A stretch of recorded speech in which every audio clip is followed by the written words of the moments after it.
Hello dear students, how are you doing? Hope you all are doing well. और board की तैयारी ज़ोरों शोरों से चल ही रही होगी। बस हम उसमें थोड़ा सा आपको बूस्टअप करने आ जाते हैं और आपको सिखाते हैं कि ऐसे कौन से इंपॉर्टेंट क्वेश्चंस हैं जो इस चैप्टर से बैठ सकते हैं। ओके, तो इसी सीरीज़ में आज हम चैप्टर लेके आए हैं, chapter 11 in your biotechnology, that is unit biotechnology में जो आपका चैप्टर है 11वां chapter, that is biotechnology principles and processes. ठीक है, बहुत ज़्यादा इम्पॉर्टेंट यूनिट है ये।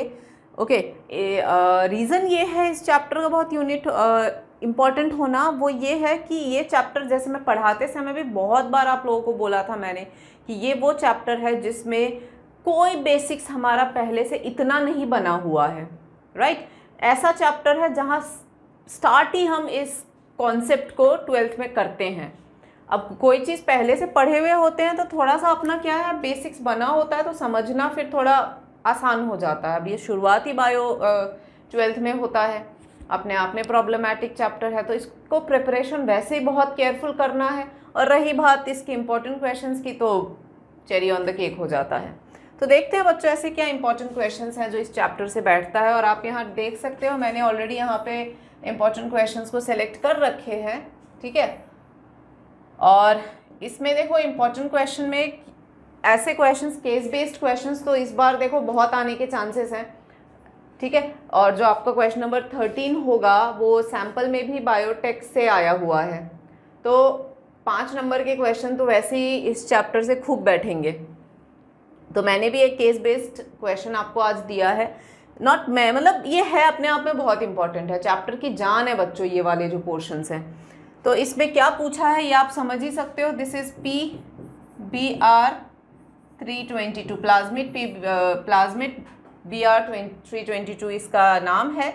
और इसके बेस पे केस बेस्ड क्वेश्चंस क्या पूछे गए हैं। Name the organism in which the vector shown is inserted to get the copies of desired gene.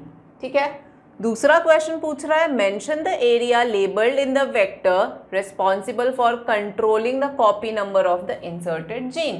भाई कौन सा ऑर्गेनिज्म है? Bacteria.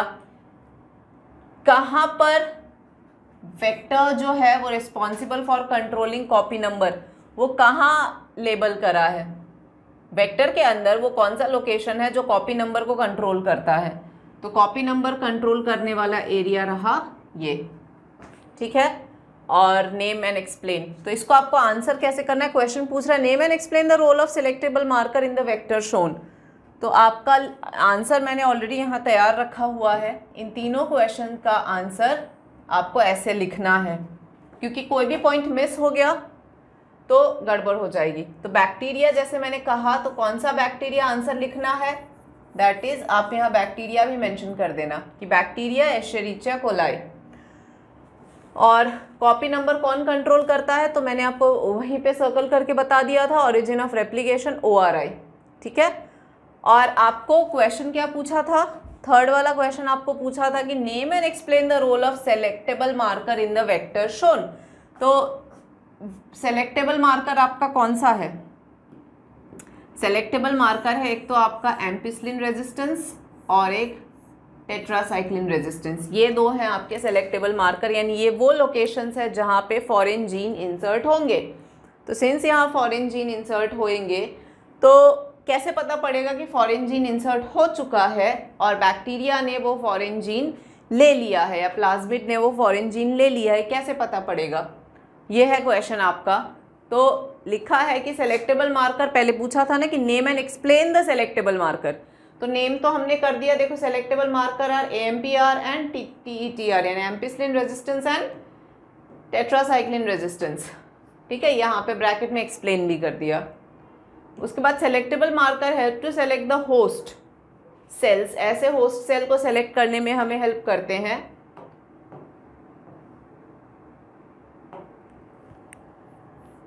Which contain the vector transformants, यानी वो वेक्टर जो प्लाज्मिड जिनमें जीन आ चुका है फॉरेन वाला। तो and eliminate the non transformant. तो हमें क्या करते हैं बच्चों, सेलेक्टेबल मार्कर से हमें यही तो पता लगता है कि किस वेक्टर ने फॉरेन जीन ले लिया है और किस वेक्टर ने फॉरेन जीन नहीं लिया है। So if a foreign DNA ligates at BAM H1 site, तो टेट्रासाइक्लिन रेजिस्टेंस जो है वो लूज हो जाता है। और अगर मतलब अगर यहाँ पे आपने फॉरेन जीन इंसर्ट करा, इसमें आपको लिखना है कि यहाँ पर अगर आपने फॉरेन जीन इंसर्ट किया, इस जगह पे फॉरेन जीन को लाइगेट करा, तो टेट्रासाइक्लिन रेजिस्टेंस खत्म हो जाएगा। तो चेक कैसे करेंगे? तो सबसे पहले हम एक एम्पिसिलिन का मीडियम लेंगे, बड़ा सा हो गया टब, एम्पिसिलिन मीडियम लेंगे, ठीक है, और इस पे सारे बैक्टीरिया को ग्रो करेंगे। तो मान लो एम्पिसिलिन को तो हमने डिस्टर्ब ही नहीं किया है, तो एम्पिसिलिन के ये कॉलोनीज आ गए एम्पिसिलिन पे, क्योंकि एम्पिसिलिन रेजिस्टेंस अभी भी है उसमें।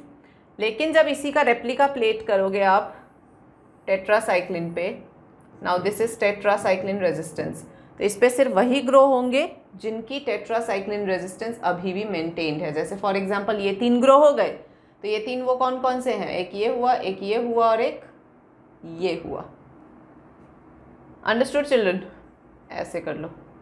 तो इस तरीके से, तो ऐसे हमें पता लगता है। तो फिर मान लेते हैं हम कि ये और ये तो ग्रो हो गया, तो हमारा ये और ये 3 जो है ये ट्रांसफॉर्मेंट्स हैं। तो यानी आगे का काम हम इनको लेके करेंगे, इनको लेके नहीं करेंगे, ऐसे हमें पता लगता है।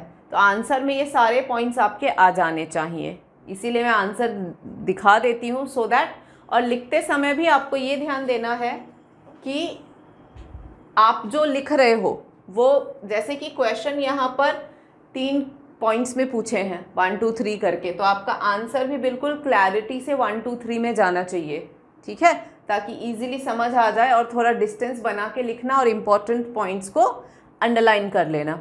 Got it children? ये ध्यान रहे। आते हैं, देखते हैं नेक्स्ट क्वेश्चन क्या है। नेक्स्ट क्वेश्चन आपसे पूछ रहा है कि Rajesh was doing gel electrophoresis to purify DNA fragment and its the sketch of what he did. अब आपसे क्वेश्चन पूछा जा रहा है at which end he would have loaded the samples and where. तो किस एंड पे लोड करेगा और किधर? तो हमें लोड करना है, देखो, नेगेटिव एंड पे। आपको पता है ना, this is the negative and, क्योंकि DNA बीइंग नेगेटिव चार्ज वो फिर पॉजिटिव चार्ज की तरफ भागता है। Same charges repel each other. इस कॉन्सेप्ट पे इधर वेल्स जो है, वेल्स में लोड होगा। तो विच एंड? तो नेगेटिव एंड, कैथोड, है ना। And where? तो वेल्स में। And analyse the reason for different position taken up by DNA bands. तो ये जो बैंड्स की डिफरेंट पोजिशन है, इस पे आपको ये बोलना है कि DNA being negative charge will move towards the positive charge, and while doing so the fragments which are of smaller size they move farther, and the fragments which are of bulky size they move less far। क्योंकि जितना size बल्की होगा उतना वो कम distance travel करेगा, जितना हल्का रहेगा उतना वो आगे भागेगा। ये आपको सेकेंड क्वेश्चन में आंसर देना है। उसके बाद elaborate the step he would have followed to visualize the DNA band।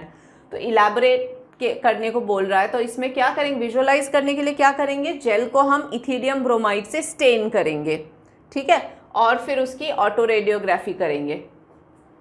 तो आंसर आपका यहाँ पर यही है।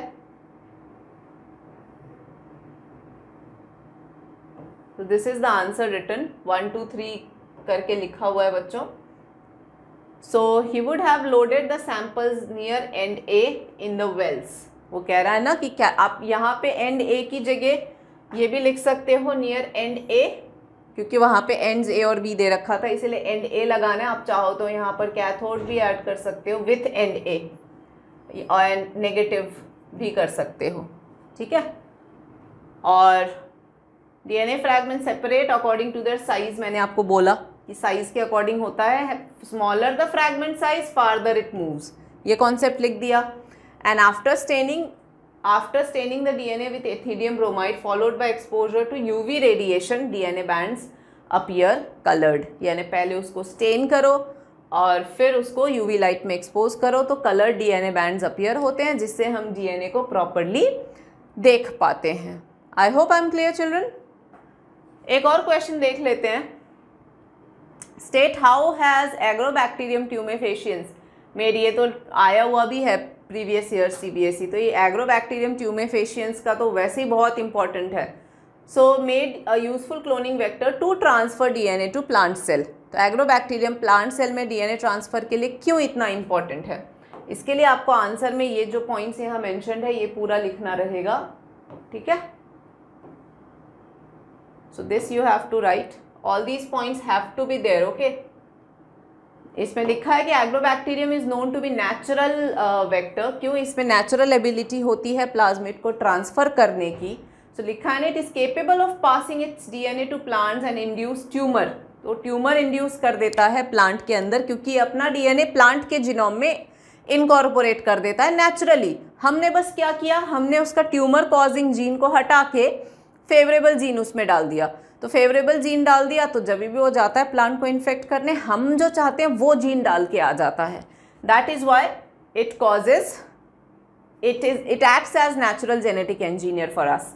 So the tumor causing gene in the plasmid of this bacteria is replaced by the gene of interest, जो हमारा gene of interest है, and now used for cloning vector into the plant cell। तो ऐसे करके agrobacterium बहुत important concept है, नया concept है, तो पढ़ना बहुत ज़रूरी है। प्लाज्मिड से रिलेटेड क्वेश्चंस हो गए, DNA एग्रोस जेल से रिलेटेड हो गए, सब क्वेश्चंस बच्चे बहुत इंपॉर्टेंट होते हैं, तो इन कॉन्सेप्ट्स को बहुत ध्यान से पढ़ना। आज के लिए इतना ही, फिर मैं आपको नेक्स्ट वीडियो में मिलती हूँ, वहाँ पर I will bring all the more new and important questions, इसी चैप्टर का एक बार और लेके आएंगे। और तब तक के लिए आप इनको पढ़ो एंड अपने कॉन्सेप्ट्स को हमेशा बिल्ड करके रखो। On this note, it's a good bye children.